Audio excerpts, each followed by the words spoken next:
بسم اللہ الرحمن الرحیم۔ السلام علیکم۔ اسلام پورے عرب میں پھیل چکا تھا۔ ایک کے بعد ایک تقریباً سبھی قبائل مشرف با اسلام ہو چکے تھے۔ ان حالات میں اللہ تعالیٰ کی طرف سے سورۃ فتح نازل ہوئی، جس میں رسول اللہ کو اشارہ کیا گیا تھا کہ آپ کا کام اب مکمل ہو گیا ہے۔ چنانچہ آپ نے وصال سے پہلے تعلیمات اسلامیہ کو سارے عرب تک پہنچانے کے لیے حج کا ارادہ فرمایا۔ مدینہ میں اعلان فرما دیا کہ اس مرتبہ رسول اللہ خود حج کی قیادت فرمائیں گے، اس لیے تمام عرب سے مسلمان اس میں شریک ہوں۔ اطراف عرب سے مسلمانوں کی ایک کثیر تعداد اس شرف کو حاصل کرنے کی خاطر مدینہ پہنچی۔ ذوالحلیفہ کے مقام پر احرام باندھا گیا تو لبیک کی آواز سے فضا گونج اٹھی اور فرزندان توحید کا ٹھاٹے مارتا ہوا سمندر حج بیت اللہ کی غرض سے مکہ معظمہ کی طرف روانہ ہوا۔ پھر رسول اللہ صلی اللہ علیہ وآلہ وسلم نے ہر مرحلہ کے مناسک سے مسلمانوں کو آگاہ کیا۔ حج کی رسومات میں سے جو مشرکانہ رسوم باقی تھیں ختم کر دی گئیں اور صدیوں کے بعد خالص ابراہیم سنت کے مطابق فریضہ حج ادا کیا گیا۔ آپ نے مقام صرف میں قیام فرمایا، پھر مقام ابراہیمی میں 2 رکعت نماز پڑھی اور اس کے بعد تعلیمات اسلامیہ کو لوگوں کے سامنے پیش فرمایا۔ توحید قدرت الہی کا اعلان آپ نے کوہ صفا پر چڑھ کر فرمایا کہ خدا کے سوا کوئی اقتدار اعلیٰ کا حامل نہیں، اس کا کوئی شریک نہیں، وہ تمام سلطنت کا مالک ہے، وہی مارتا ہے اور وہی چلاتا ہے اور وہ تمام چیزوں پر قادر ہے۔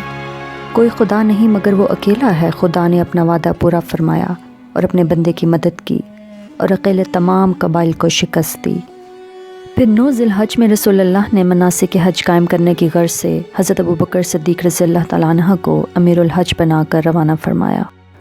اس کے بعد سورۃ برات کا ابتدا حصہ نازل ہوا، جس میں مشرکین سے کیے گئے عہد و پیمان کو برابری کی بنیاد پر ختم کرنے کا حکم دیا گیا۔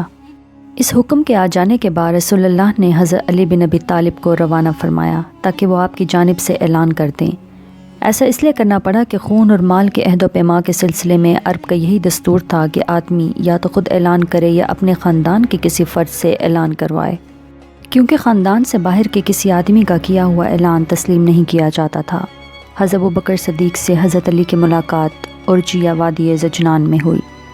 پھر حضرت ابوبکر رضی اللہ تعالیٰ عنہ نے دریافت کیا کہ امیر ہو یا مامور؟ حضرت علی نے کہا نہیں بلکہ مامور ہوں۔ پھر دونوں آگے بڑھے۔ حضرت ابوبکر نے لوگوں کو حج کرایا۔ جب 10ویں تاریخ یعنی قربانی کا دن آیا تو حضرت علی بن ابی طالب نے جمرہ کے پاس کھڑے ہو کر لوگوں میں وہ اعلان کیا جس کا حکم رسول اللہ نے دیا تھا، یعنی تمام عہد والوں کا عہد ختم کر دیا اور انہیں 4 مہینے کی مہلت دی۔ اس طرح جن کے ساتھ کوئی عہد و پیمان نہ تھا انہیں بھی 4 مہینے کی مہلت دی گئی۔ البتہ جن مشرکین نے مسلمانوں سے عہد نبھانے میں کوئی کوتاہی ہی نہ کی تھی اور نہ مسلمانوں کے خلاف کسی قسم کی مدد کی تھی، ان کا عہد ان کے طے کردہ مدت تک برقرار رہا۔ اور حضرت ابوبکر نے صحابہ کرام کی ایک جماعت بھیج کر یہ اعلان عام کرایا کہ آئندہ سے کوئی مشرک حج نہیں کر سکتا اور نہ ہی بیت اللہ کا طواف کر سکتا ہے۔